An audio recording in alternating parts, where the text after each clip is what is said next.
Hi brothers and sisters, welcome to this new video. Trump India good friend அப்படின்னு சொன்னதை தொடர்ந்து அப்புறம் India அதுக்கு பாசிட்டிவான கமெண்ட் சொன்னதுக்கப்புறம் நிஃப்டி இன்னைக்கு நல்லா ராக்கெட் வேகத்தில் மேலே போகணும்னு எல்லாராலையும் எதிர்பார்க்கப்பட்டது. ஆனால் என்ன நடந்துங்கிறத நம்ம வரிசையாக பார்ப்போம். அதே மாதிரி கடைசியாக டெக்னிக்கலாக நிஃப்டி ஏறுவதற்கான சாத்தியங்கள் உள்ளதா, அது என்ன ஏன்ங்கிறதையும் நம்ம லாஸ்ட்டாக பார்ப்போம். இன்னைக்கு ஒரு நியூஸ் வந்தது, எஸ்யூ காருடைய நியூஸு. அதை தொடர்ந்து ஆட்டோ செக்டர் இன்னைக்கு நல்ல ஒரு குட் பெர்ஃபார்மன்ஸ் இருந்தது. கிஃப்ட் நிஃப்டி இன்னைக்கு ஹையர் ட்ரேட் ஆனதுனால கேப் அப்னு சொல்லி டெலிகிராமில் நான் அப்டேட் பண்ணியிருந்தேன். டெலிகிராமில் ஜாயின் பண்ணாதவங்க லிங்கை பயன்படுத்தி ஜாயின் பண்ணிங்க. ஃபேக்கான டெலிகிராமில் ஜாயின் பண்ணி ஏமாந்துட வேண்டாம், சரியா? ஃப்ரைடே க்ளோஸ் 24,741, இன்றைக்கு ஓப்பன் 24,802, ஒரு 60 பாயிண்ட்ஸ் கேப் அப் ஆச்சு.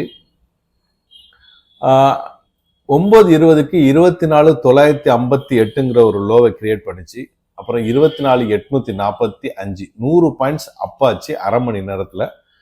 அப்புறமா அரை மணி நேரத்தில் 24,764, 90 பாயிண்ட்ஸ் டவுன் ஆச்சு. அப்புறமா 24,855, 120 பாயிண்ட்ஸ் அப்பாச்சு. அதுதான் இன்றைய ஹை கூட. கடைசி அரை மணி நேரத்தில் ரொம்ப வேகமாக இறங்கி 24,772, 100 பாயிண்ட்ஸ் டவுனு. அதுதான் இன்றைய லோ கூட. கடைசியில் 24,791 க்ளோஸ் ஆச்சு. இன்னைக்கு open 24,802, high 24,885, low 24,751, close 24,773, 130 points ஒரு ஹேமர் கேண்டில் போட்டிருக்கு, சரியா? இன்னைக்கு top gainer Tata Motors, Adani Ports, Mahindra and Mahindra, Bajaj Auto. Top loser Trent, Vedanta, எல்டிஎம் என்ட்ரி, ஏசியன் பெயிண்ட்ஸு.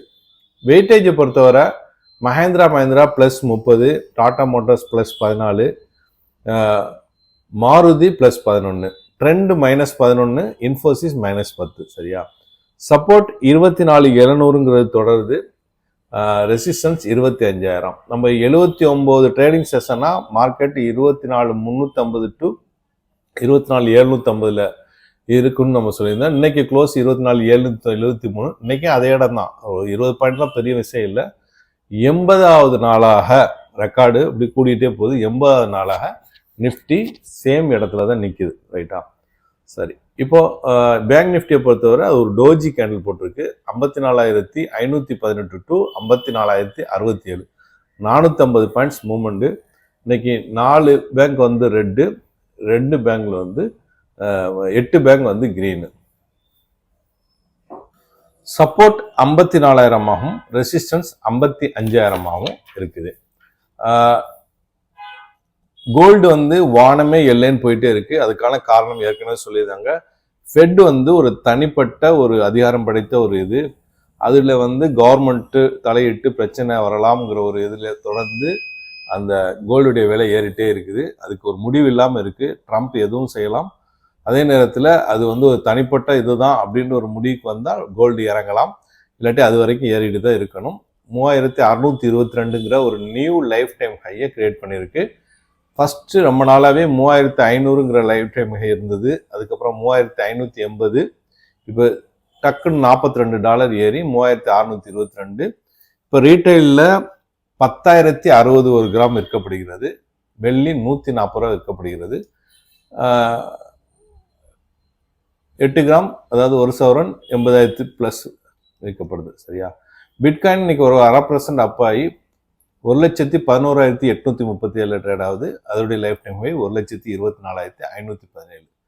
சரி, குளோபல் மார்க்கெட்டை பொறுத்தவரை Dow Jones 0.5% up, S&P 500 0.5% down, Nasdaq flat, Europe market இங்கிலாந்து FTSE flat, CSE Italy 0.5% up, DX Germany 0.5% அப்பு.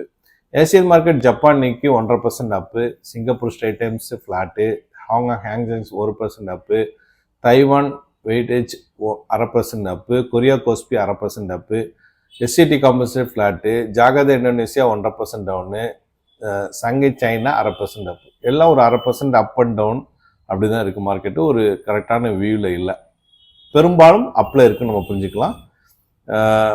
ஈவெண்ட்ஸை பொறுத்தவரை இன்னைக்கு ஜப்பானுடைய ஜிடிபி வருது. ஜப்பானுடைய அங்கே ரிஜிஸ்ட்ரேஷன் பண்ணியிருக்காப்புல டுமாரோ வந்து எக்ஸ்பைரி, செவ்வாய்க்கிழமை எக்ஸ்பைரி மாறி இருக்கு.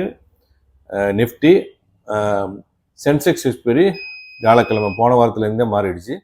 இதில் இன்ட்ரெஸ்டிங்காக நீங்கள் ஓப்பன் இன்ட்ரெஸ்ட்டை போய் பாருங்கள்.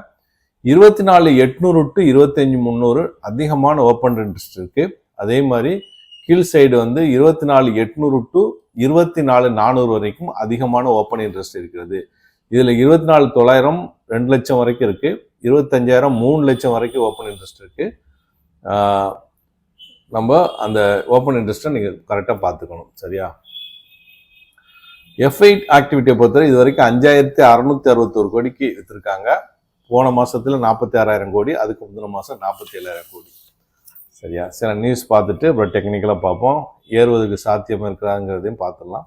மணி கண்ட்ரோல் லிங்க்ஸ் வந்து கிரிப்டோ ஃபீச்சர் வந்து 70 to 80% ட்ரேடிங் வால்யூம் வருதுன்னு சொல்லிட்டு இந்த இந்தியன் எக்ஸ்சேஞ்சில் சொல்கிறதாக மணி கண்ட்ரோல் நியூஸ் வந்திருக்கு.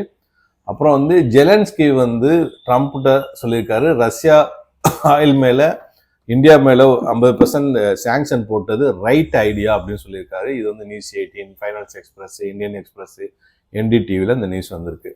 அப்புறம் ரஷ்யா அன்னைக்கு ரொம்ப மோசமாக ஹிட் பண்ணியிருக்குது உக்ரைனை. 805 ட்ரோனு 13 மிசைல் வச்சுட்டு பவர் பிளான்ட் வரைக்கும் அடிச்சிருக்கிறதா சொல்லப்போகுது. இதை ட்ரம்ப் என்ன சொல்லியிருக்காரு, வேஸ்ட் ஆஃப் ஹியூமனிட்டின்னு காசா மேலே அடித்ததை ட்ரம்ப் சொல்லியிருக்காரு, வேஸ்ட் ஆஃப் ஹியூமனிட்டின்னு சொல்லியிருக்காரு. சாரி, காசான்னு சொல்கிற பாருங்க, இது உக்ரைன் மேலே அடித்ததை வேஸ்ட் ஆஃப் ஹியூமனிட்டின்னு சொல்லியிருக்காரு.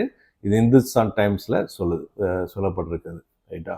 அப்புறம் பேஸ் டூல் வந்து ட்ரம்ப் சொல்லியிருக்காரு, கூடிய சீக்கிரத்திலேயே அந்த சாங்ஷன், அதாவது இதுதான் இப்போ பிரச்சனை.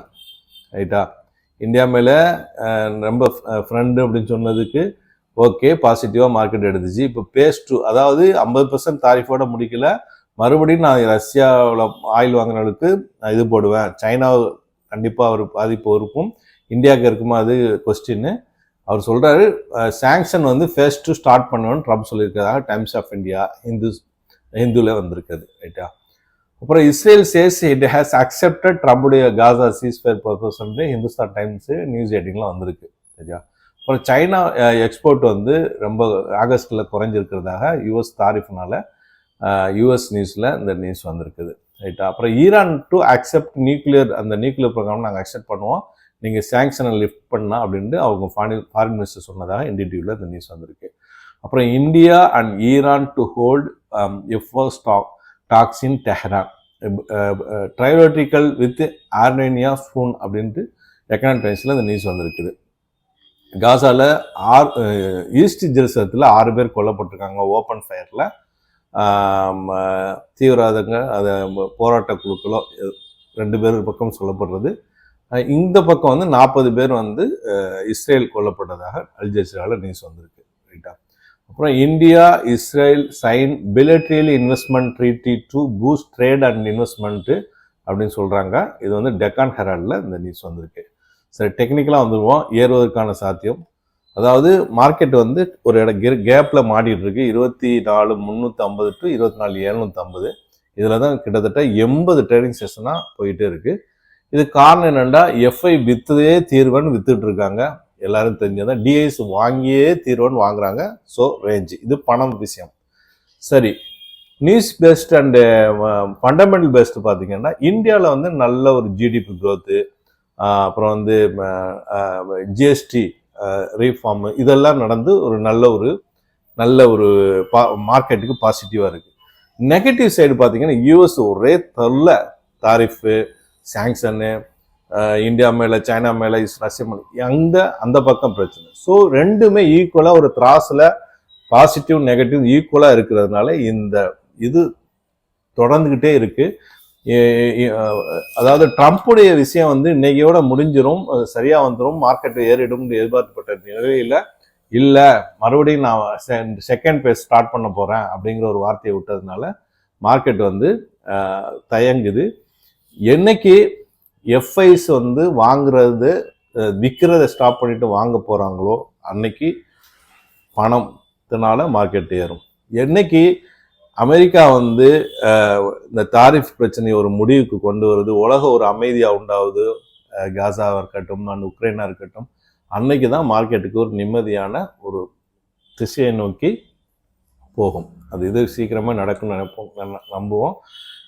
வீடியோ பார்க்குறவங்க மறக்காமல் லைக் பண்ணுங்கள், புதுசாக பார்க்குறவங்க சப்ஸ்கிரைப் பண்ணி பெல் ஐக்கானை கிளிக் பண்ணிக்கோங்க. தேங்க்ஸ் ஃபார் வாட்சிங்.